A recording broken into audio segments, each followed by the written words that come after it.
Welcome back to my channel. So நம்ம சேனலில் இன்றைக்கி வந்து ஒரு டிஃப்ரெண்ட்டான வீடியோ தான் நம்ம பார்க்க போகிறோம். டிஃப்ரெண்ட்னா ரொம்ப பெரிய டிஃப்ரெண்ட்லாம் இல்லைங்க.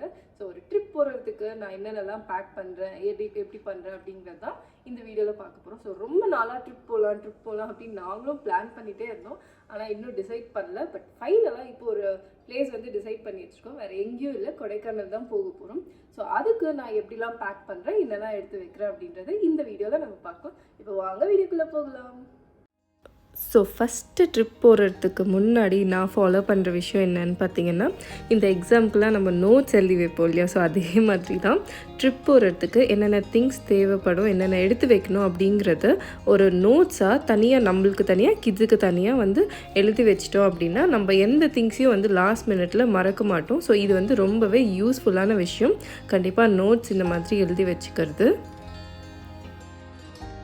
அடுத்தது என்னன்னு பார்த்தீங்கன்னா, கண்டிப்பாக ட்ரிப் போகிறோம் அப்படின்னாலே ஒரு 2-3 ட்ரெஸ் ஆச்சு நம்ம புதுசாக போடணும் அப்படின்னு சொல்லிட்டு பர்ச்சேஸ் பண்ணியிருப்போம் இல்லையா? ஸோ அதில் வந்து நான் டேக்ஸ் ரிமூவ் பண்ணவே மாட்டேன்.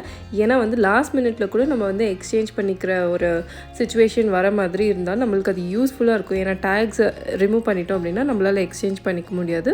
ஸோ முடிஞ்ச அளவுக்கு டேக்ஸோடு அப்படியே வச்சுட்டு லாஸ்ட்டாக நம்ம கிளம்பும் போது தான் நான் எல்லாத்தையும் கட் பண்ணி எடுத்துருவேன். அண்ட் என்னென்ன ட்ரெஸ்ஸு தேவையோ அதை வந்து ஒரு 3-4 டேஸ் கொஞ்சம் கொஞ்சமாக நம்ம அப்படியே எடுத்து வச்சுட்டே வந்தோம்னா லாஸ்ட் டே நம்ம கிளம்புறதுக்கு முன்னாடி நாள் வந்து அதை எல்லாத்தையும் எடுத்து பேக்கில் வச்சுக்கிறதுக்கு நம்மளுக்கு ரொம்பவே ஈஸியாக இருக்கும்.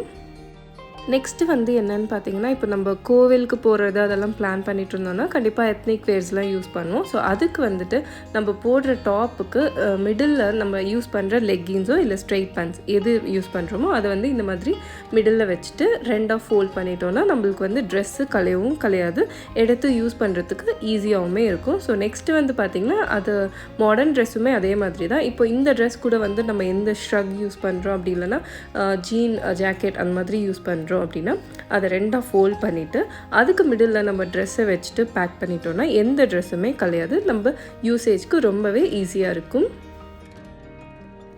நெக்ஸ்ட்டு நான் ஃபாலோ பண்ணுற விஷயம் என்னென்னு பார்த்தீங்கன்னா, இப்போ வந்து நம்ம ஹில் ஸ்டேஷன் அப்படி இல்லைன்னா ஒரு கோல்டான பிளேஸ்க்கு நம்ம ட்ரிப்பு வந்து பிளான் பண்ணியிருக்கோம் அப்படின்னா கண்டிப்பாக வந்து ஜாக்கெட்ஸ் இல்லாமல் இருக்கவே முடியாது. ஸோ ஜாக்கெட்ஸ் மஸ்ட்டுங்கிறதுனால இதை வந்து ஒரு ஸ்பேஸ் சேவிங் விதத்தில் நம்ம வந்து ஃபோல்ட் பண்ணோம் அப்படின்னா ரொம்பவே நம்மளுக்கு ஈஸியாக இருக்கும். ஸோ இதை பார்த்தீங்கன்னா ஜாக்கெட்ஸை வந்து நம்ம ரோல் பண்ணி இந்த மாதிரி பண்ணிவிட்டு பேக்கில் வைக்கும்போது நம்மளுக்கு நிறையவே ஸ்பேஸ் கிடைக்கும்.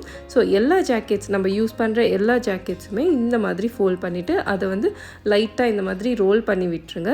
ஸோ வச்சுட்டு இதை ஒரு செப்பரேட் பேக்கில் கூட நம்ம வச்சுக்கிட்டா நம்மளுக்கு அப்பப்போ யூஸ் பண்ணுறதுனால ரொம்பவே ஈஸியாக இருக்கும்.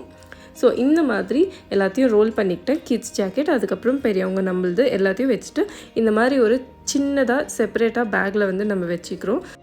ஸோ இந்த மாதிரி வைக்கும்போது நம்மளுக்கு நிறையவே இதுக்குள்ளே ஸ்பேஸ் கிடைக்கும். இதில் வேறு எதனா திங்ஸ் அப்படி இல்லைனா வேறு எதனா நம்ம toiletry bags, makeup kits and pouch இந்த மாதிரி ஐட்டம்ஸ் வைக்கணுன்னாலும் இதில் ஃபுல்லாகவே நம்ம ஸ்டஃப் பண்ணி வச்சிட்டோன்னா ஒரே பேக்லேயே எல்லாமே முடிஞ்சிடும். நான் ஏன் ஒரு வாரம் முன்னாடியே வந்து ட்ரிப்புக்கு பேக்கிங் பண்ண ஸ்டார்ட் பண்ணுவேன் அப்படிங்கிற ஒரு விஷயம் வந்து இப்போ உங்களுக்கு நல்லா தெரிஞ்சிருக்கும் அப்படின்னு நினைக்கிறேன்.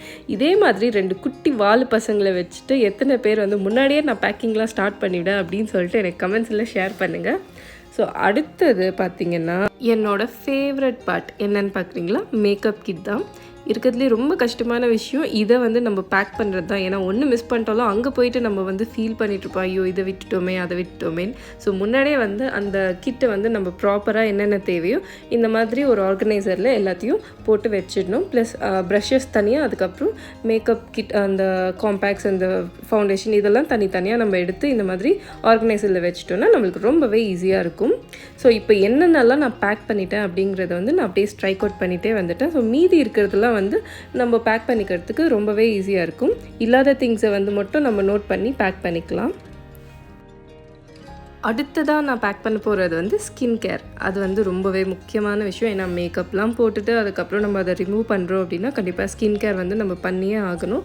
ஸோ மார்னிங் அண்ட் ஈவினிங் ரொட்டீனுக்கு தேவையான ஸ்கின் கேர் எல்லாத்தையுமே நான் எடுத்துக்கிறேன். ப்ளஸ் எக்ஸ்ட்ரா நம்மளுக்கு அந்த பாடி லோஷன், அதுக்கப்புறம் சீரம், ஹேர் சீரம், அது மாதிரியெல்லாம் ஒரு சில விஷயம் இருக்கும் இல்லையா? ஸோ அதையும் வந்துட்டு நம்ம எடுத்து எல்லாத்தையும் இந்த மாதிரி தனியாக ஒரு பவுச்சில் ஆட் பண்ணிக்கணும். ப்ளஸ் பர்ஃப்யூம்ஸ் நம்ம எது யூஸ் பண்ணுறோமோ அந்த பர்ஃப்யூம்ஸ் இது எல்லாத்தையுமே வந்து இந்த பெருசாக ஒரே பேக்கில் நம்ம வச்சிட்டோம் அப்படின்னா எல்லாமே ஒரே பேக்லேயே முடிஞ்சிடும். ஸோ அதுவுமே நம்மளுக்கு ரொம்பவே காம்பேக்டாக இருக்கும். இதெல்லாம் முடிச்சதுக்கப்புறம் லாஸ்ட்டில் தான் நான் வந்து டாய்லெட்ரி வந்து பேக் பண்ணுவேன். ஸோ அதில் வந்து பார்த்திங்கன்னா நம்மளுக்கு ஃபேஸ் வாஷ், ஷாம்பூ, கண்டிஷ்னர், அதுக்கப்புறம் பாடி லோஷன், பாடி வாஷ் இதெல்லாம் அதில் வச்சுருவேன். ஸோ லாஸ்ட் மினிட் வரலும் நம்ம அதெல்லாம் யூஸ் பண்ணுற மாதிரி இருக்கும் இல்லையா. ஸோ கிளம்புறதுக்கு ஒரு நாள் முன்னாடி நைட்டு அதை எடுத்து வச்சிட்டேன் அப்படின்னா நம்மளுக்கு ரொம்பவே யூஸ்ஃபுல்லாக இருக்கும். ஸோ நெக்ஸ்ட் டே நம்ம ஃபேஸ் வாஷ் யூஸ் பண்ணுறோம் அப்படின்னா அதுலேருந்தே எடுத்துகிட்டு திரும்பி அதுலேயே வச்சிட்டோம்னா நம்மளுக்கு எதையும் மறக்கவும் மாட்டோம். இன்னும் ஒரு ஈஸியான டிப் என்னென்னு பார்த்தீங்கன்னா, ஃபஸ்ட்டு நம்ம ட்ரெஸ்ஸை எடுத்து வச்சுட்டு அதுக்கப்புறம் நம்ம அதுக்கு தேவையான இயரிங்ஸை எடுத்து வச்சோம் அப்படின்னா ரொம்பவே ஈஸியாக இருக்கும். இல்லைனா ஒரு சிலது நம்ம மறந்துடுவோம் இல்லையா. ஃபஸ்ட்டு அந்தந்த ட்ரெஸ்ஸுக்கு தேவையான இயரிங்ஸையும் நம்ம கையோட அப்படியே ஒன்று ஒன்றா எடுத்து வச்சுட்டு இந்த மாதிரி சேஃபாக இருக்கிறதுக்காக ஒரு சின்ன பாக்ஸில் போட்டு வச்சுக்கிட்டோம் அப்படின்னா நம்மளுக்கு இயரிங்ஸ் உடையாது. ஸோ சேஃபாகவே இருக்கும். தனியாக வந்து ஜுவல்லரிக்குன்ட்டே ஒரு பவுச் வச்சுக்கிட்டா இன்னுமே வந்து நம்மளுக்கு ஈஸியாக இருக்கும். ஸோ அதில் வந்து ஜுவல்லரிஸ், அதுக்கப்புறம் நம்ம பேங்கிள்ஸ் யூஸ் பண்ணுற எல்லாத்தையும் இந்த மாதிரி தனியாக பவுச்சில் எடுத்து வச்சுக்கலாம். ஸோ இதில் வந்து பார்த்திங்கன்னா நெக்ஸ்ட் டே நான் கிளம்புறேன் அப்படின்னா முன்னாடி நைட்டே வந்து நான் என்னென்ன எடுத்து வச்சுருக்கேன் அப்படிங்கிறது எல்லாத்தையுமே ஸ்ட்ரைக் அவுட் பண்ணியாச்சு. பண்ணதுக்கப்புறம் தான் பேக்லேயே எல்லாத்தையும் எடுத்து வைப்பேன். அது வரைக்கும் எல்லாத்தையும் வெளியே தான் வச்சிட்ருப்பேன். ஸோ ஓரளவுக்கு பேக்கிங் எல்லாம் முடிச்சிடும்.